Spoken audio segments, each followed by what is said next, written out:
You're listening to the Wanderlust Swingers podcast with Aussie hosts Kate and Daryl. If you're curious about exploring your sexuality or the swinging, hotwifing and non-monogamous lifestyle, you've definitely come to the right podcast. Or maybe you just love travel adventures. Either way, we share our personal, sometimes juicy, sexy stories as well as swingers club and event reviews, interviews with other sassy people, and of course our global swinging adventures. We try to bring you a look into the diverse lifestyle that the swinging and non-monogamous community has. We hope you enjoy. Now let's get into the episode.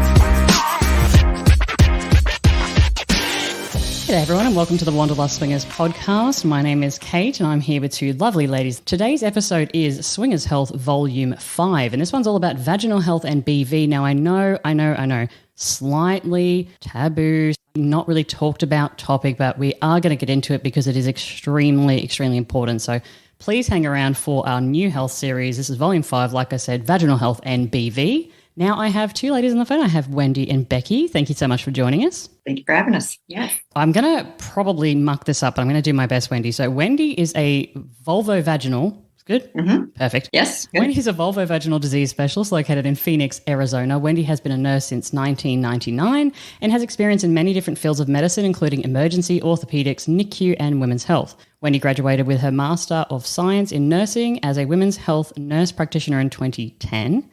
We are also joined by Becky. So Becky Lucas, a family nurse practitioner in Arizona, specializing in women's care and sexual wellness.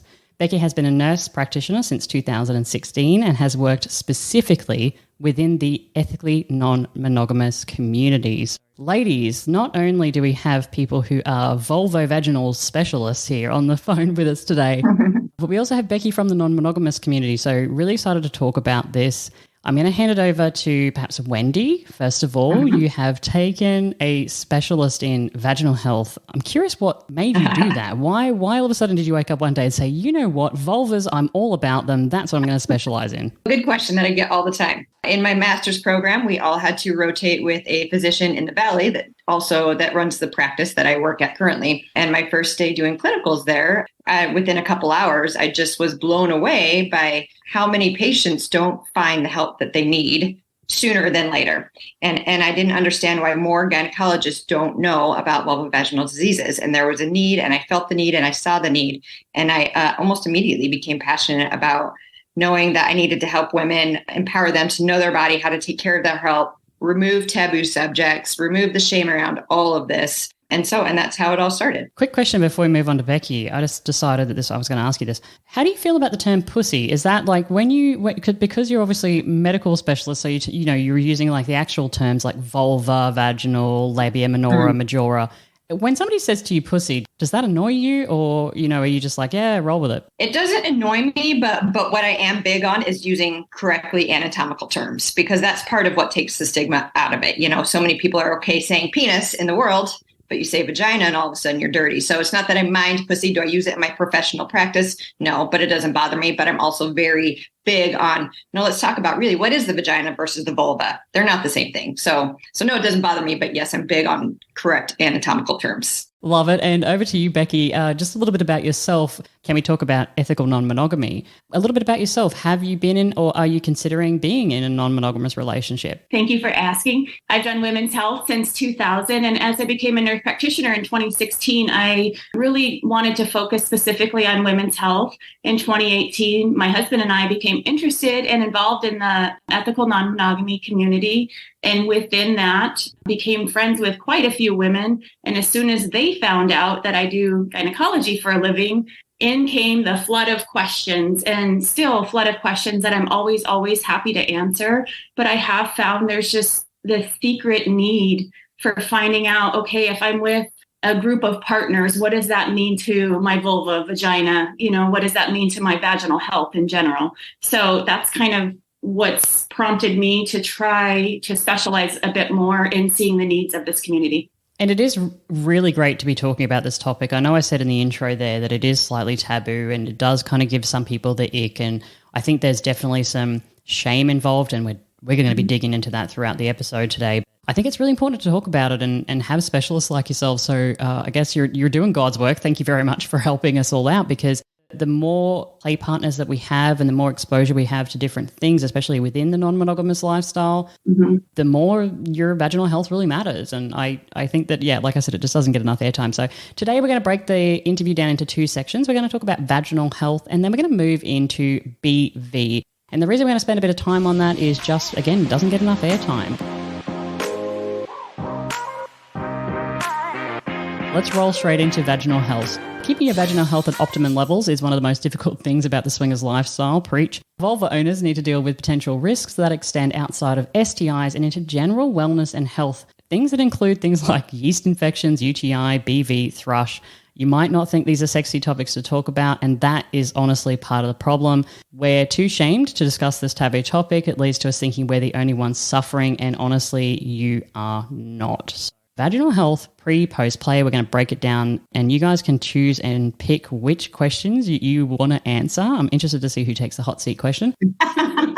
What exactly is a pH, and why the heck does it matter? Whenever anyone talks about vaginal health, immediately pH is brought up, and I don't know, you just don't really get a lot of information. So what is it? Why does it matter? The pH, it's a big deal. pH stands for potential hydrogen. So boring, but it basically breaks down how much acidity or basic or alkalinity is in the vagina. And that determines how well that area or part of the body, the vagina specifically, is able to fight off bacteria and maintain a healthy microbiome, a healthy collection of good bacteria. There's good and bad bacteria. Good bacteria helps maintain a good pH, which helps ward off and fight off other bacteria. We're not sterile creatures at all. So we're going to have bacteria come and go, good and bad. And overall, that's what the pH does. It helps maintain a healthy microbiome, a healthy combination of good and bad. It is interesting because when people, I guess, talk about bacteria, the word itself seems quite negative, doesn't it? When you think about bacteria, you picture this little, I don't know, cartoon germ drawing. And it's like, you know what I mean? But I guess the reality is there's good and bad. And I guess maybe sometimes in between and different. When we're talking about pH, what sorts of things can affect our pH? Is this diet alone? Is it high stress levels? Or is it external things that I'm putting on, near, or in me? Yes, to all of those. Yes, you just answered that. Definitely. Diet, how stressed you are, how hydrated you are, how much sleep you've gotten. I mean, overall healthy lifestyle just creates a healthy body inside and out, our gut, our vagina. Very important. And people don't want to really pay attention to that. It's not so easy to be like, I didn't sleep, but those sorts of things. Smoking, huge to affect pH. Smoking very much negatively affects pH. Obesity negatively affects pH. Age, when we age and we start to lose our hormones or our natural hormone balance in the vagina, that can significantly affect the pH. Multiple partners can affect the pH. Lubes, medicines, definitely medicines can, whether it's birth control pills or antibiotics, of course, those sorts of things. And some things that we are exposed to during play, of course, right? Mm-hmm. So different biomes, which I know we're going to talk about a little bit later. Different condoms that your body's maybe not used to, a different partner's using something different, or like you said, a lube, flavored lubes. Having your period can definitely change, your pH, and of course, semen can as well. So a few other things that we do have a little bit more control over. Mm-hmm. Let's talk about lube. How does lube affect us? And what are some of the bad things that we should be on the lookout for? So lube is essential, to help prevent infection. If we are too dry, not moist enough, not lubricated enough, then what can happen is we can get tiny micro tears all the way to big giant tears. And then that just leads to opportunistic infections, meaning that allows the not so good bacteria to overpopulate and get into these little tiny micro tears, which is why lubrication is so important. And the use of lube shouldn't be, again, that's a shame topic that I'm trying to undo. The use of lube is not a bad thing. It doesn't mean that you are not turned on. It doesn't mean you're not attracted. It doesn't mean you're not happy or excited. And many times, especially with patients that are experiencing chronic BV, and that say, I don't need lube, I recommend just trying a little bit, just to start a little bit. It really is a friend in the bedroom, a friend with any sort of play to help prevent infections, opportunistic infections, meaning infections coming in. So, but lubes, they can have different pH levels and different what we call osmolality levels. And that's just a big fancy word of the ability of that substance to pull moisture out. So if it's really high and we're pulling moisture out of the vagina, it's very counterproductive to what we want to do. And, you don't read about these things, you don't know about these things. So it's important to find a lube, whether it be water-based or silicone-based or oil-based, that has a pH that most closely matches the pH of the vagina, which we want to be around 4.5. And a lower osmolality, meaning that doesn't draw the moisture out of the vagina, out of the vulvar tissues and whatnot. So that's key when trying to find a good lube, is to make sure it most closely matches what we want the vagina to be. So realistically, we're just walking around as vulva owners, and at any moment, anything out there in the environment could potentially affect our pH. Like, that's what I'm seeing. We're just walking around just constantly swatting things away, like, get out of here, poor diet, and get out of here, flavored lube and things like that.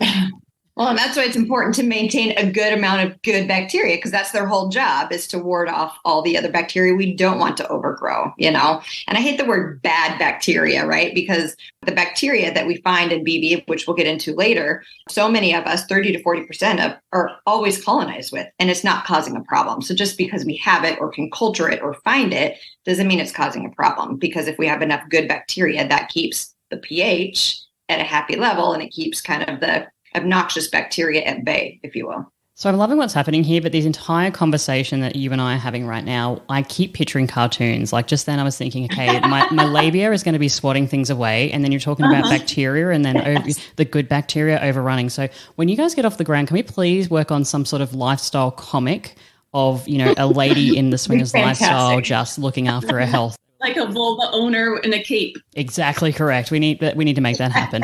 Probiotics. I have a question. I started recently taking daily probiotics in a pill form, and then I also have Yakult. I don't know if you guys have Yakult. You do. You know what that is. Perfect. Let's be real. Let's be honest. Is it actually doing anything? Like, people tell me to take it. Is it doing anything? What's the go? The go is, right now, that's one of the best things we have to maintain a healthy pH. But to be honest, it's shoddy at best. And we in the vulvovaginal disease expert world, I'm a member of the ISSVD, which is the International Science and Study of Vulvovaginal Diseases. Big topic right now in this world, all of medical providers all around the world, of what is the pH and why can some women make so much good bacteria, lactobacilli specifically, and others can't, no matter how many holes we're putting probiotics in, whether it's oral or in the vagina or whatnot. And there's no good rhyme or reason. So there's a lot of study being done right now. That being said, I recommend it because it's some of the best things we have right now, even though it's not fantastic, it's some of the best things. And one probiotic might work fantastic for one patient and not do anything for another patient. So I always say the best probiotic is the one that works for you. And it's not an overnight thing. I have patients come in, they have BV, and they're like, I'm like to start a probiotic, and they come back a month later and they're like, I finished it, but it's not. And I'm like, oh, no, this is a daily, I just say for the foreseeable future, add it to your daily vitamin regimen, healthy lifestyle regimen, until a specialist tells you not to. Can you get too much lactobacilli? Absolutely. But I'd rather get you there. It's a much easier fix than try to get BV rectified. So with all of that in mind, and as we're, the studies are still being done, is there a better type of probiotic for taking? Like with my examples of the Yakult or the capsule, is there a better version of that we should recommend to people, or is it, I guess, as you said, kind of up in the air? We don't know yet. We don't really have. There are some probiotics that actually have medical studies behind them. So those are the ones I tend to recommend, just being, in the medical field. So those with studies behind it, we're looking into adding things like lactoferrin, different protein byproducts that help the gut naturally start to produce more of your own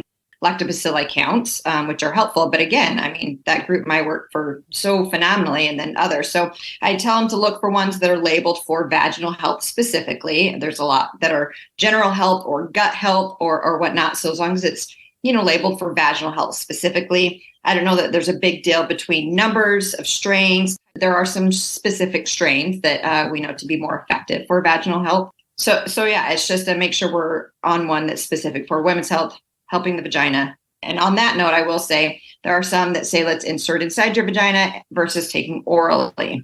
In my almost 13 years of doing this, and also the studies that we have, show no difference in benefit of putting it in the vagina versus taking it orally. You would think if we're getting it right in the vagina, it would be more helpful. But so I tend to not recommend that, just because the fewer the things in the vagina, the better the vagina is able to naturally do what it wants to do, which is, balance, keep itself balanced. So especially if you're in the lifestyle too, if you're actually engaging with other partners, I can imagine in the back of your head, there would be constant fear about is there leftover remnants of that? Is something going to come out? Is there going to be some different discharge? So for me, if we can take it orally, so much the better. The less stress I have about my downstairs bits when I'm playing with people, the better, because then I'm able to actually enjoy myself and actually get pleasure rather than thinking about all these horrible things. Definitely. There's 3 specific bacteria that we look for in probiotics. So like the lactobacilli strains. Mm-hmm. So, and I can put them in the chat, but rhamnosus is one, Reuteri, and acidophilus are the top 3 that tend to be the most beneficial for vaginal health. Okay, yeah, no, if you can let me know how to spell those, because so I can put it in the actual show notes today and people can look out for them, that would be absolutely fantastic. Let's take a track down. So we've spoken about vaginal health just as it pertains to everyday life. I want to hone in a little bit more about the lifestyle because, as we said in the intro, there are different elements. If you are monogamous with one partner, you're still going to be experiencing some of these issues, but I don't think to the degree that we would see it in the lifestyle. I have a question. I'm just going to throw it out there. Why the hell do I keep getting sick after big swingers events? Seriously, is the hot tub water contaminated that I really even shouldn't put a toe in it, let alone my pussy? Like, what is going on? Myself and so many women walk away from these swingers events, dedicate time, money away from our job, potentially kids, dogs, or the whole thing. And then we walk away from an amazing week going, I just paid $3,000 to get a infection. Like, what's up with it? To start off with the basic hot tub, what do we put in hot tubs to make sure bacteria doesn't grow? So if we are engaging in vaginal penetration inside of a body of water that has stuff like chlorine and bleach and chemicals that are meant to kill off bacteria for good reasons, now that's up inside of our vagina. It's killing off all of the things up inside our vagina. That's the basic gist of it. It's not so much the partner related when it comes to the hot tub, in my opinion, but the chemicals in there to make it safe to be in there, the vagina tends to not love. Yeah, it's marinating in that hot tub all day long. Kind of the best way to think of it. We all want to do it. I get it. Absolutely. But there is a little bit of aftercare that is involved in after events or after play. Well, you've jumped ahead because that is going to be my gold star advice question. So I'm actually just going to ask it now. But how can I stop myself from getting sick after play? You just mentioned aftercare. What can we do as vulva owners to maybe ensure that we might not get sick? Because I understand nothing is foolproof. The biggest thing I can recommend for that is making sure you are on a good pre-play regimen. It's huge for any health related thing, making sure your vagina is all of the time healthy. So when you go into these play areas and these events and these parties and the play times that you have, you're already coming in with the best defense you have for your vagina. Now, afterwards, many times I recommend 2 different probiotics that are designed for vaginal health. They have different strains, they have different numbers, they work a little bit differently in their delivery system.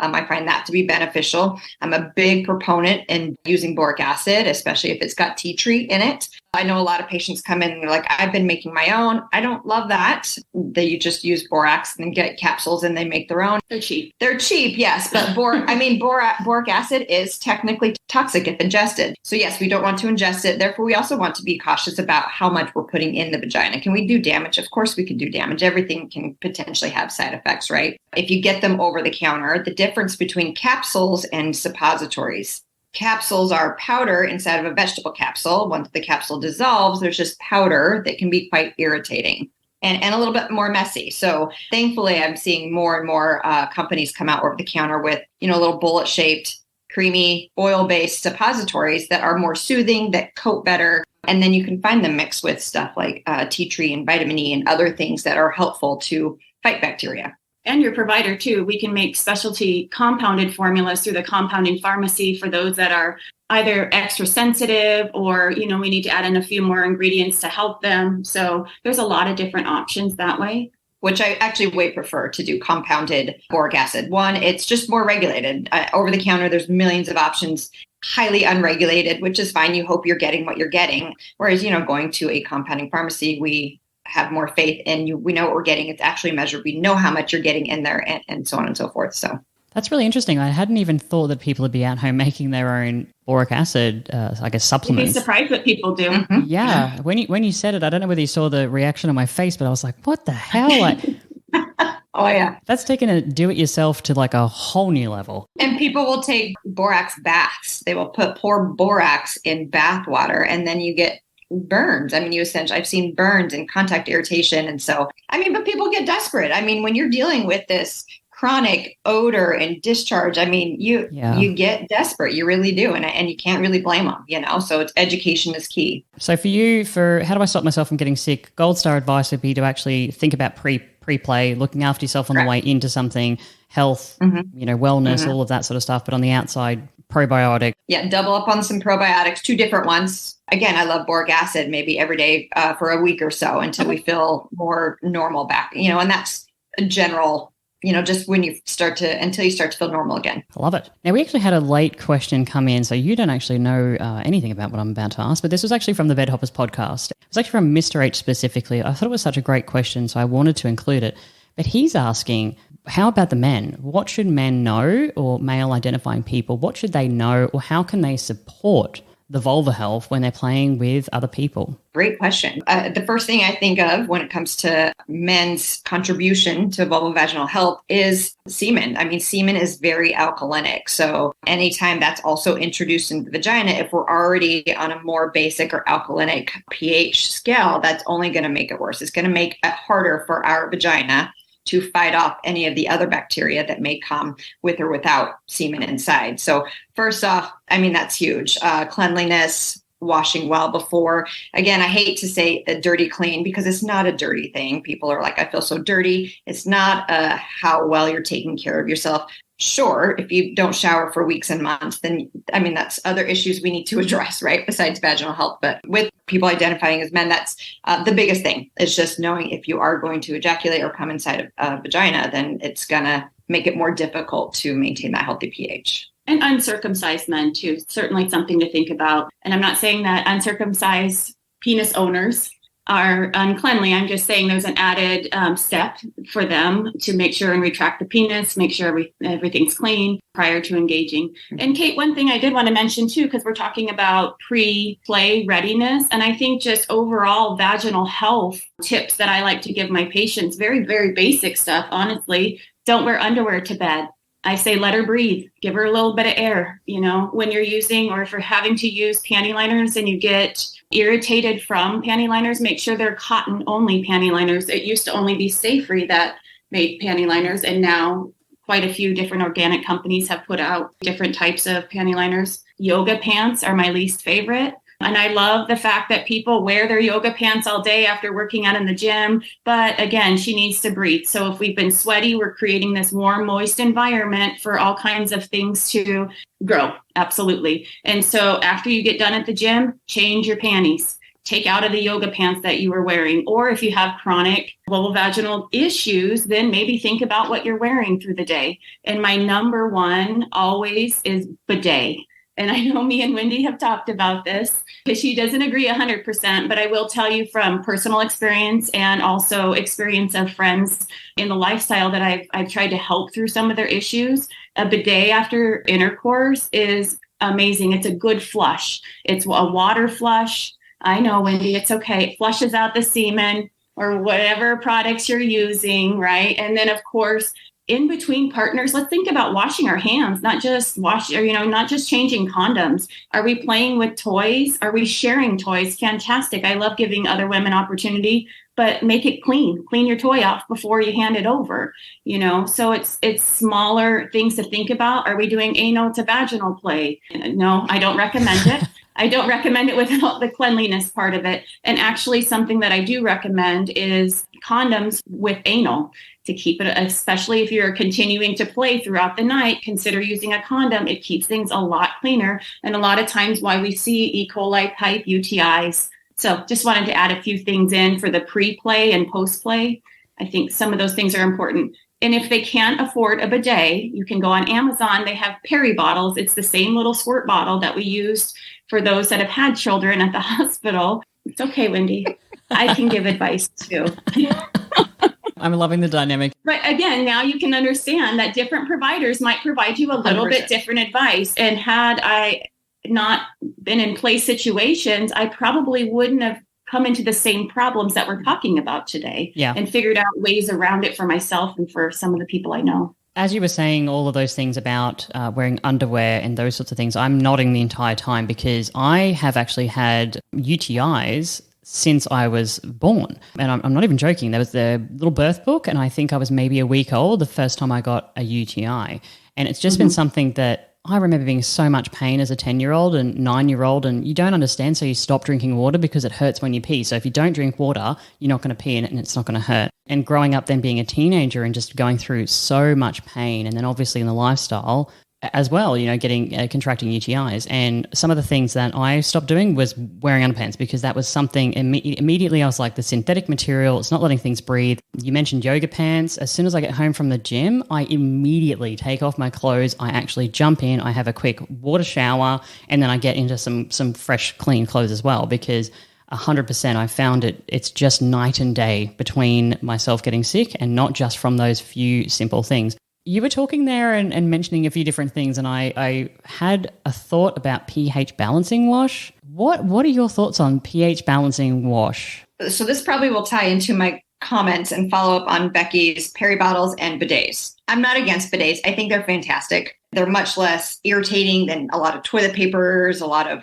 wet wipes, those sorts of things. Peri bottles, I love spraying down water. It's when we actually want to try to douche or try to get out everything in the vagina. That's where I disagree with all of that. So if we're trying to use the bidet, if we're opening up and trying to get, that's when I'm nodding no. Other than that, I think it's fantastic. But because yes, we have the semen in there. Yes, we have the bacteria in there. But if you go and douche and flush and try to get all of that out, you're going to get all of it out. So then you're taking away all of the vagina's natural defenses to try to balance it out on its own. So when I say I disagree in our dynamic that you just saw, I'll just clarify that was more going inside the vagina instead of just external vulva, or even just on the inside of the labia. Again, why it's so important to talk anatomical terms. Inside the labia, that's fine as long as you're not trying to get up inside the vagina and take everything out. pH washes, I don't love them. I don't love to recommend them. There tends to be so many other things added to it. And again, just like using probiotics vaginally versus orally, I think the fewer things we can get in there to potentially cause, whether even if it's just an irritant reaction or something like that, I think the better. I think the more we let our vagina do what it naturally wants to do, the better off. Now, on the outside, again, the external labia, the vulva, I think as long as, we're making sure there's no parabens and no, alcohols are limited and preservatives and those sorts of things, I think it's fine to use as a wash on the outside. I generally recommend just water, but again, it's because, you run into more concerns with contact irritant reaction. So that's my thought on that. And probably steer clear of the ones that say like rose smelling pH balancing wash and such. Like I get these big red flags as soon as I see a lube or any kind of vaginal product and it's got like really heavy smells. I'm like, what is happening? I don't even understand it. I agree 100% with Wendy in what she's saying about using the pH washes. I never recommend those as well. And I actually do say, your vagina is a self-cleaning oven, for lack of better ways to think about it. Sometimes the best medicine is time. Give your vagina time to self-heal. And usually within 24, 48 hours, you will see a difference. Now, that first 24, 48 can be a little uncomfortable, so we can treat some of those symptoms. But, so often people just jump to, well, I have BV or I have, a yeast infection. That's not always the case. And sometimes our body, like I said, just has to heal itself a bit. And we don't need to get too involved in medicine at that point. Well, and really, we don't have to treat BV because of the vagina's natural course. Now, that being said, there are a few instances where we have to treat BV, even if you don't have any symptoms. Like I said earlier on, we could culture 500 women and almost 40% of us, we're going to culture out bacteria that can cause BV, but we're not symptomatic. So as a provider, when patients come to see me, it kills my soul a little bit when they say, oh, I have chronic BV. And then I, treat it with this antibiotic.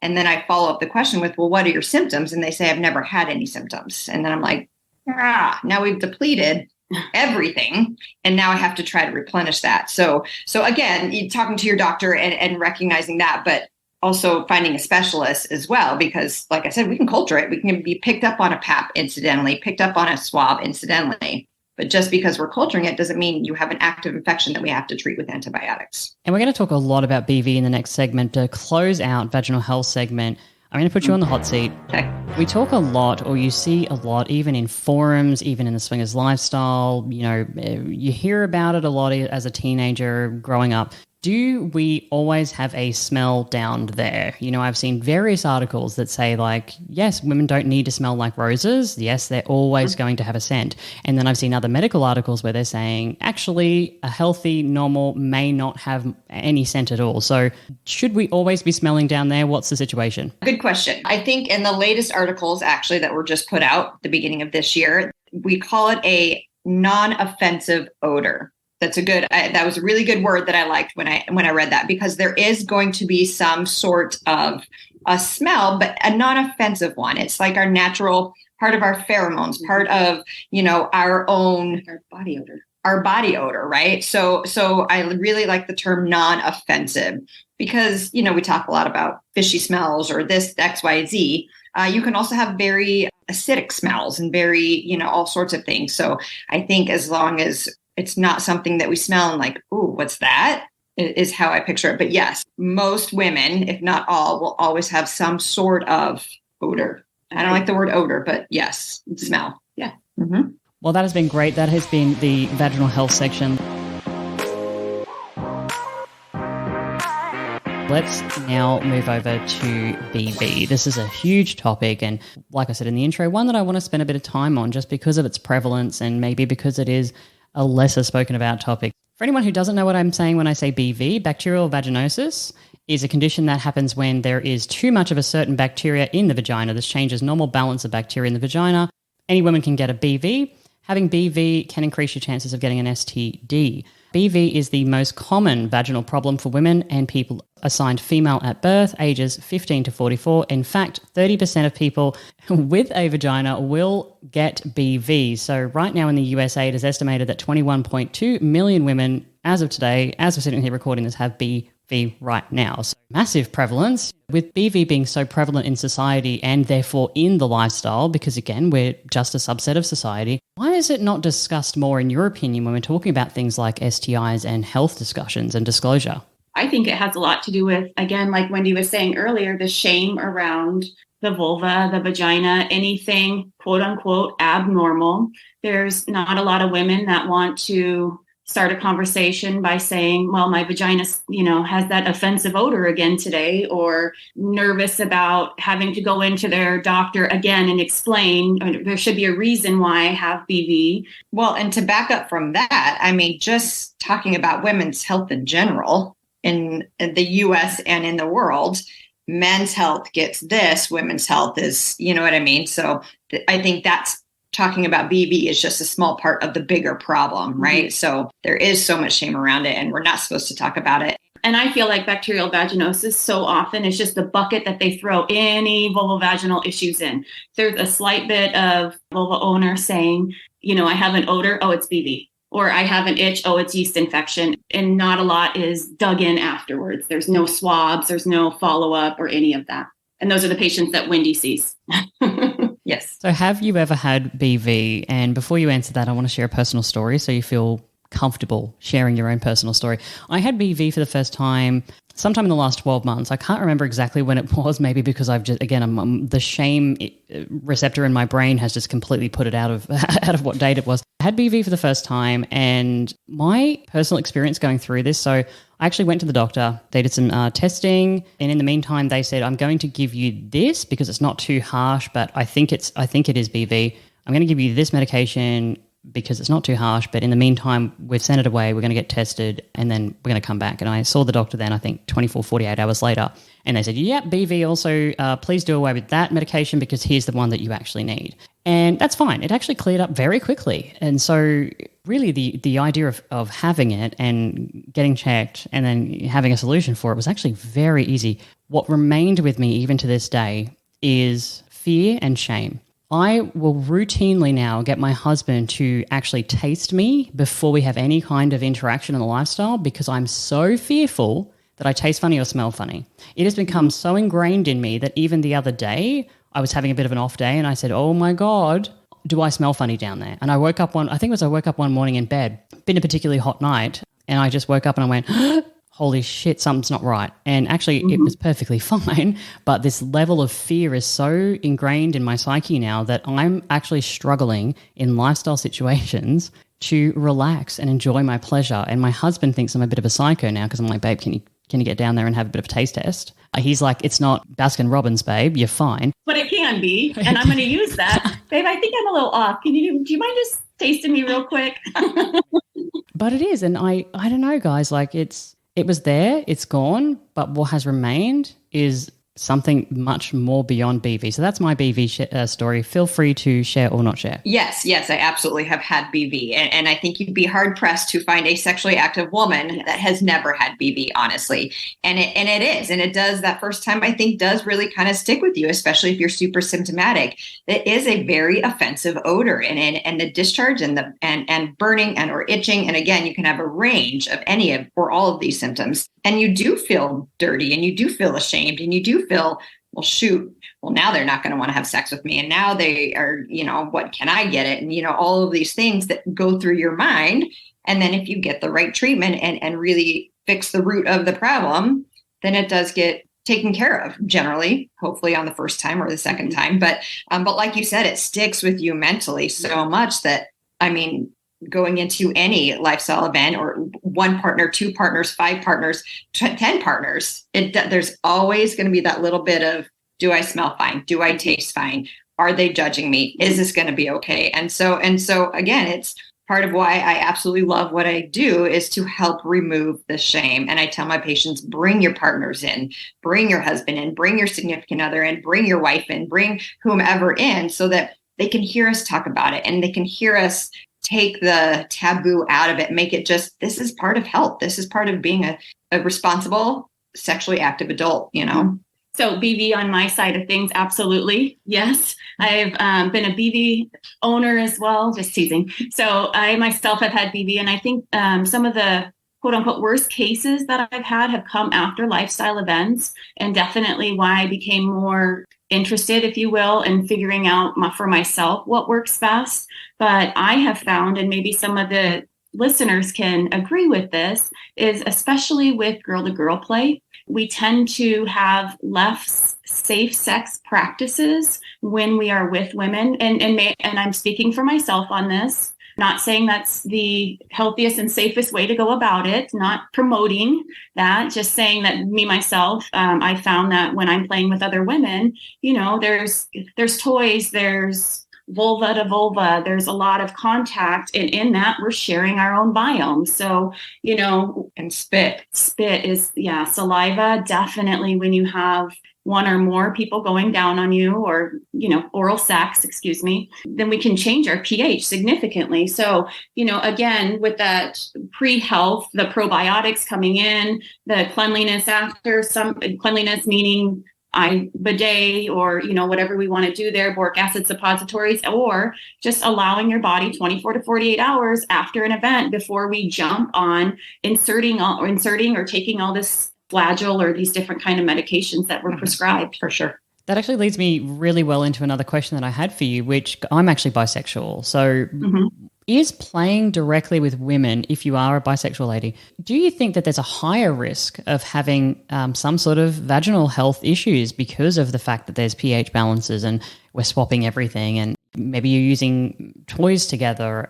Sometimes you can share vibrators or dildos and put a condom over the top of them, but I see a lot of women that, and myself included, are using things like double-ended dildos, and there is going to inevitably be some fluid exchange there. It's just going to happen. So thinking about both from a medical standpoint, but also from the lifestyle, if I'm playing with women, if I'm a bisexual lady, am I at a higher chance of having something go wrong with my vaginal health? Absolutely. Yes, we do know that scientifically as well. It is women that have sex with women are at higher risk for developing bacterial vaginosis. It is a thing. I don't know if it's the oral or it's just two different vaginal microbiomes not connecting, or scissoring. Scissoring. Let's say it. Scissoring. Come on, Kate. Hey, we're all friends here. We're all friends. We're all friends. We're all friends. We've all been there.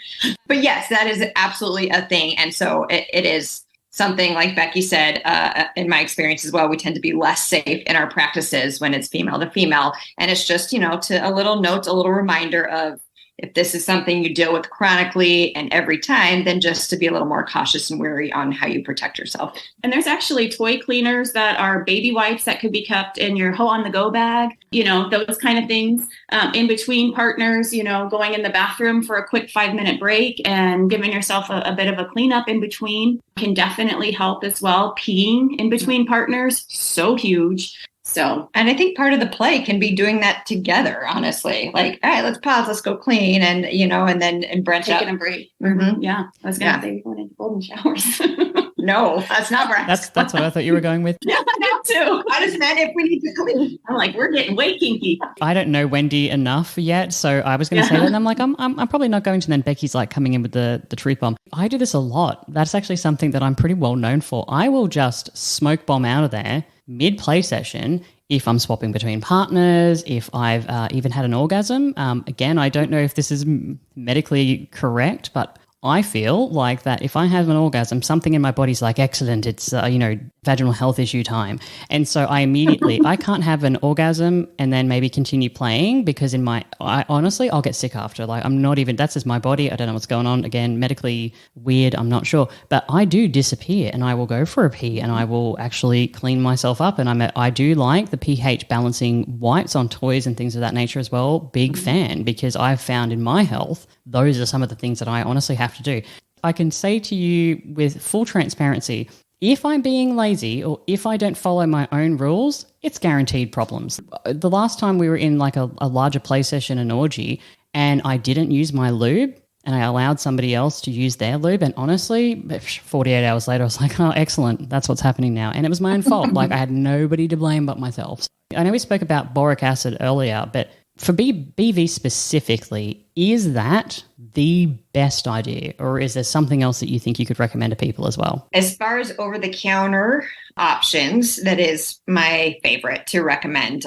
It's just a good pH balancer. It kills off BV, bacteria, and yeast. That's why I love it as well, because if we're giving antibiotics, then we have to run into the yeast or thrush issue, right? Boric acid I use all the time in my practice for resistant yeast infections. So I do love it for those purposes, as it's kind of all-encompassing, just clearing out what we don't want in there while, helping restore a good pH. But also, you're putting something in the vagina, and you mentioned earlier on in the segment of, well, then you're worried about what's going to be coming out. If we're playing, is there remnants? Is there, we also know we don't want to be ingesting it. So at least 24 hours in between suppository insertion and any sort of oral play, just to be on the safe side. I can't imagine it tastes very well either, those sorts of things. So now, you mentioned it's the best option for over-the-counter. So I guess a follow-up question for that is, if I think I have BV, is it best for me to just go straight for the over-the-counter, or is there a time frame or a kind of a metric where I go, you know what,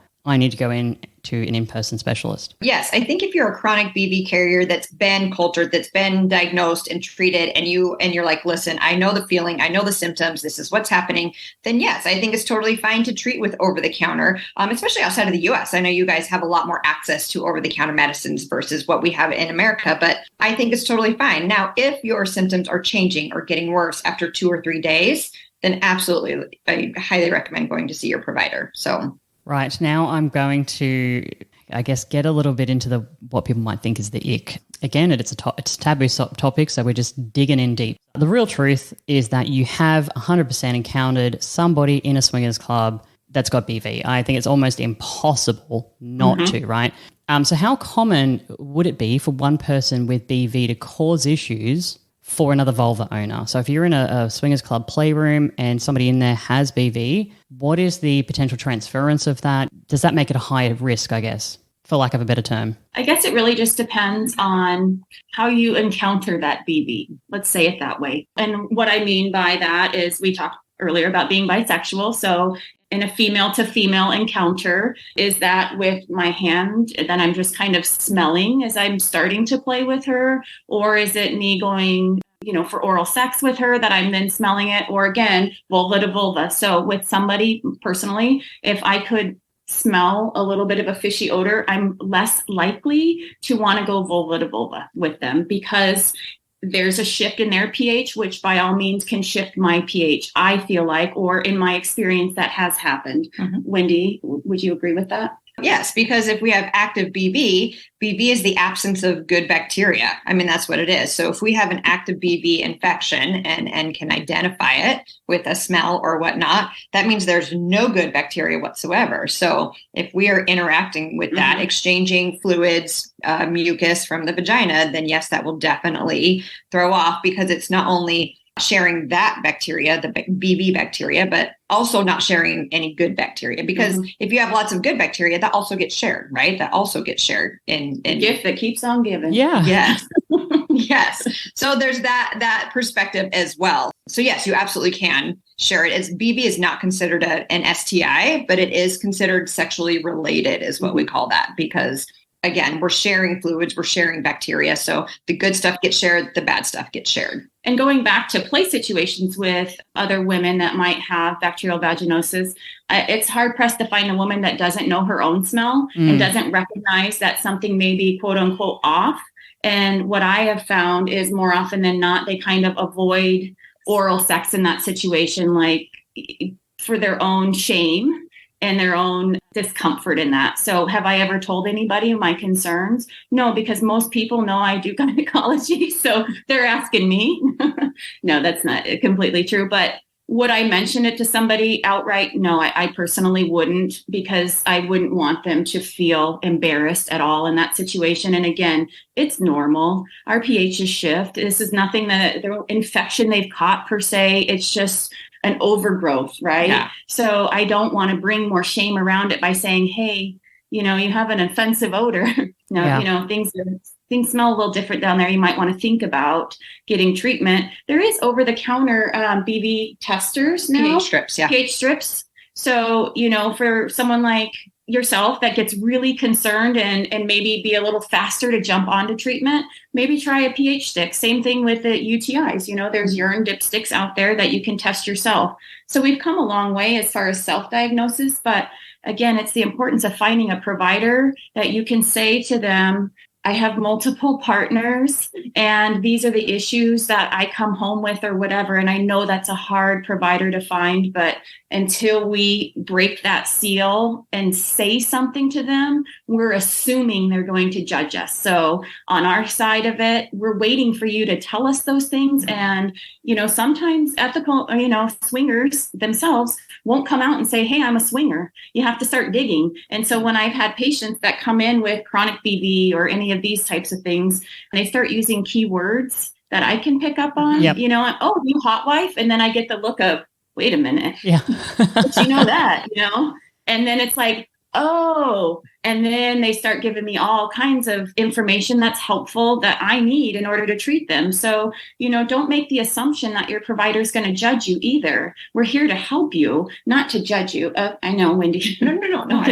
No, but it's also on the providers. And this goes for even painful sex and postmenopause. Like, providers don't ask. Providers need to ask, but also need to phrase it in a way that comes across as, I'm here to help you. Yeah. I'm a safe person to disclose this information, because the more information I have from you, the better I can take care of you, the better I can give you tips and tools. Again, it's one of my life's missions to remove taboo around talking about women's health subjects. So I think it probably comes a little more natural for me to be, do you have multiple partners? Or yes, I see that you're married, but do you have multiple partners? And that gets received in all sorts of different ways as well. But also making sure us as providers keep ourselves in check, keep our judgment in check. Whether you're in the community or not in the community, you are there to take care of a patient the best way that you can. So making sure as a provider, you are doing what you need to do to make it a safe space for somebody to disclose all of the information that you need to best treat them. I agree. And I think it's also just even on the lifestyle too. We should, as with disclosing your status anyway, I think we should be a little bit more open to having the conversation and then accepting the information that we're given as well. Becky, you already responded to my hot seat question. I had a hot seat question. I was going to, should we tell her? Should we not tell her? Why aren't we telling her?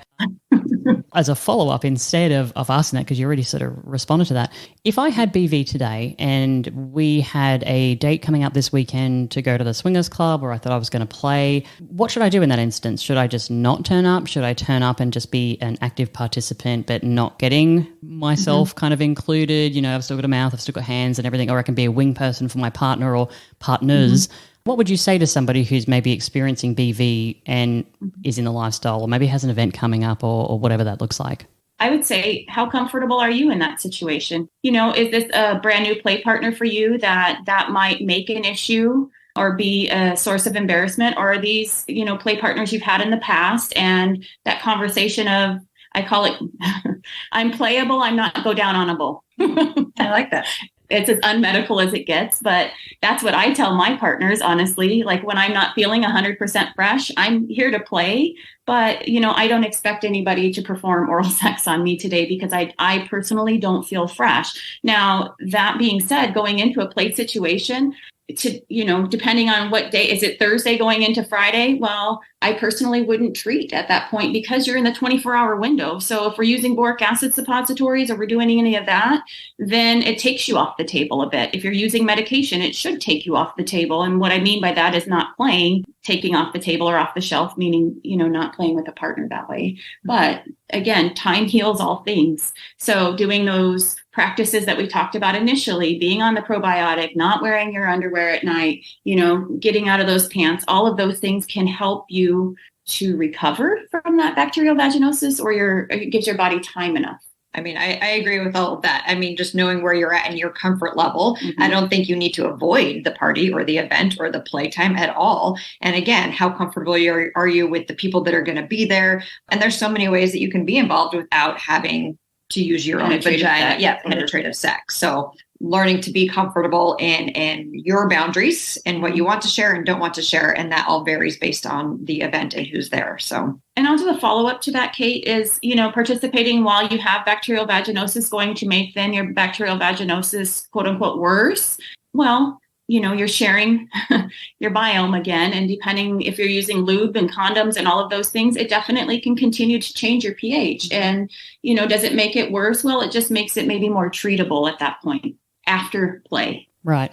Well, thank you for sharing that. No, I think that's really great advice for people that maybe, again, have BV or have had BV and have a bit of shame involved there, and, you know, maybe feeling like it's completely ick. And it does, like, we all know this. Anything that's going on down there that's not, you know, quote unquote, the normal, we immediately feel horrible about ourselves. Like I remember the first time I got thrush as a teenager, I was just beside myself, like, oh, what is happening? You know what I mean? And normalizing and having these conversations, and then having that flexibility to say to your play partners very transparently, this is what's going on with me, and here's where my boundaries are today. They might change next time, but as of today, here's where my boundaries at. I'm going to participate in, or I'm comfortable doing X, Y, Z.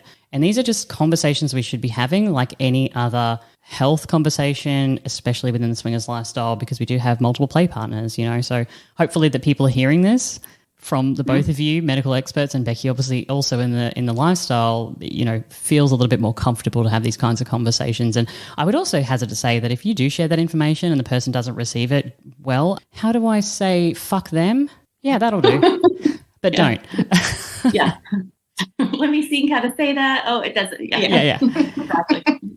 So that has been a topic about BV. And again, you are not alone. We just shared our own personal stories about vaginal health, about BV on this episode. So, you know, seek help within your community, but seek help with your medical practitioner as well. As we've said before, you know, really being transparent with them, helping them to help you, I think is a big part of it here. And stopping the shame, stopping the taboo, stopping the stigma by asking for help rather than just sitting there in your own shame and not getting better, you know, not helping yourself and potentially making it worse. And I will say, if you go to a provider and you do disclose this information and it's not well received and you are judged, I mean, don't hesitate to go find another provider. I mean, honestly, don't feel bad for, oh, I don't want to hurt their feelings. No, get the fuck out of there and go find another provider, honestly. Yeah. Now, ladies, it's to the end of the show here. So if people want to reach out to you, if they want help from you, more advice about different things, where can they contact you? But also, what do you have coming up? I work and live here in Arizona. I own a healthcare practice, perspectivehealthllc.com.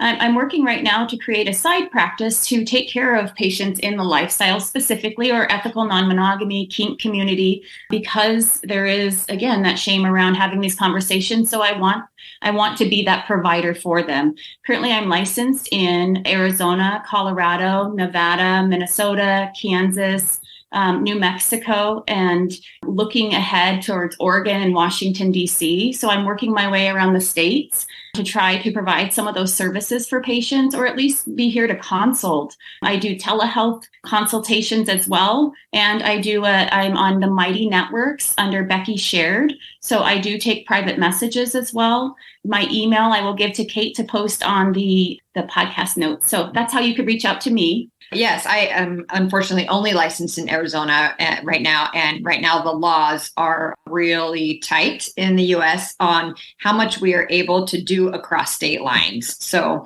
that kind of puts us in a bind a little bit. I know there's legislation coming out to sort of open those windows for us a little bit, but we do have to be cautious in how much medical advice we give with the not established patient, and depending on where you are in the world, unfortunately. So I do have access to providers all over the world, actually, that, specialize in vulvovaginal diseases. So I am able to give those sorts of resources as well. Maybe reach out to this person or this person that you can go see.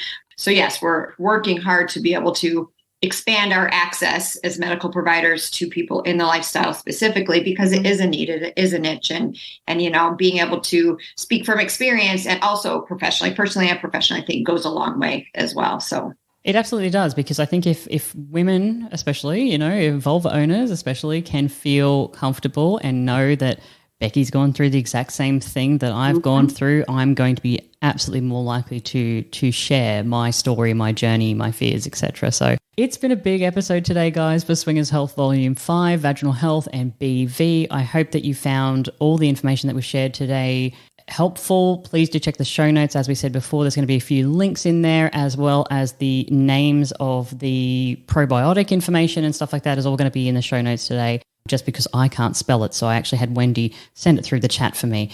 So thank you for that, Wendy. So it's been great. Thank you very much, Wendy. Thank you, Becky, for being part of the show. Thank you. Thanks so much.